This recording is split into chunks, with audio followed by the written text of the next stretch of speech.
भाजपा विधायक रामेश्वर शर्मा ने कांग्रेस पर बड़ा हमला बोला है। उन्होंने कहा कि कांग्रेस सनातन को निशाना बनाकर जनता को गुमराह कर रही है। रामेश्वर शर्मा ने कहा कि मुख्यमंत्री मोहन यादव के नेतृत्व में उज्जैन में तेजी से विकास और कुंभ की तैयारियां चल रही है। उन्होंने आरोप लगाया है कि इन तैयारियों से कांग्रेस परेशान है और महाकुंभ पर सवाल उठा रही है। देखिए, पवन खेड़ा जी हों या जीतू पटवारी जी हों या उनके अन्य नेता हों, मैं सबसे आग्रह पूर्वक ये निवेदन कर देना चाहता हूं कि देखो, राजनीति करो पर राजनीति में तुम धर्म को निशाने पर मत लाओ। कांग्रेस हर हमेशा ये मूर्खता भी करती है और कांग्रेस हर हमेशा भगवान को टारगेट करती है। पहले भगवान राम को उन्होंने टारगेट किया और राम को कहा भगवान राम तो काल्पनिक है और इसलिए पूरी कांग्रेस काल्पनिक हो गई। अब वो भगवान महाकाल को टारगेट में लेना चाहते हैं और इसलिए कांग्रेसियों को ये समझ लेना चाहिए कि तुम्हारी जो लड़ाई है क्या, तुम्हारी लड़ाई इस बात की है कि डॉक्टर मोहन यादव उज्जैन में पैदा हुए और उज्जैन में पैदा होने के कारण बाबा महाकाल की नगरी उज्जैन है, अवंतिका की नगरी उज्जैन है, विक्रमादित्य की नगरी उज्जैन है और इसलिए हिंदुओं का बहुत बड़ा धार्मिक क्षेत्र उज्जैन है। उज्जैन का जब विकास होगा, सड़कें बनेंगी, फ्लाईओवर बनेंगे और कुंभ आ रहा है। पिछले कुंभ की तैयारी हमारी शिवराज सिंह चौहान सरकार ने की। अभी जो कुंभ आ रहा है वो डॉक्टर मोहन यादव जी के नेतृत्व वाली तैयारी चल रही है।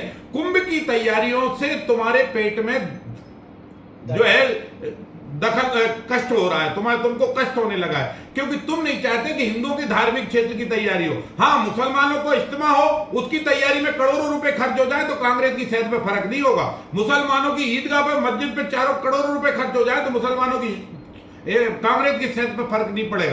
कांग्रेस की सेहत पर तब जरूर फर्क पड़ेगा क्योंकि जब उज्जैन में पैसा लगेगा, डेवलपमेंट होगा तो हिंदू जय जयकार करेंगे, हिंदू जय जयकार करेंगे तो कांग्रेस खत्म होगी। और इसलिए कांग्रेस के टारगेट पर, निशाने पर सनातन है और ये सनातन को निशाने पर लेने वाली कांग्रेस समझ ले।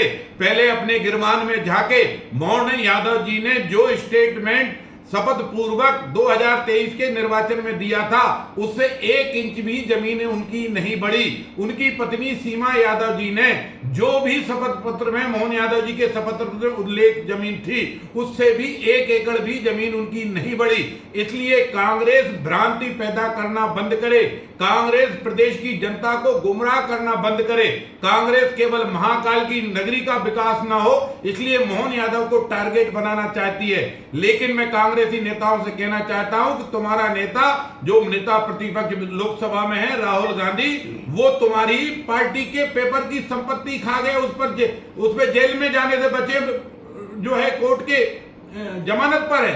श्रीमती सोनिया गांधी कोर्ट की जमानत पर है और तुम्हारे पूरी पार्टी के जो जीजा हैं रावल बड़ेरा, वो भी जमीन के घोटाले पर कोर्ट की जमानत पर है। और इसलिए कांग्रेस नैतिकता का पाठ देना बंद करे। ये वही कांग्रेस है, कोयला से लेकर हवा तक देश की खा गई है।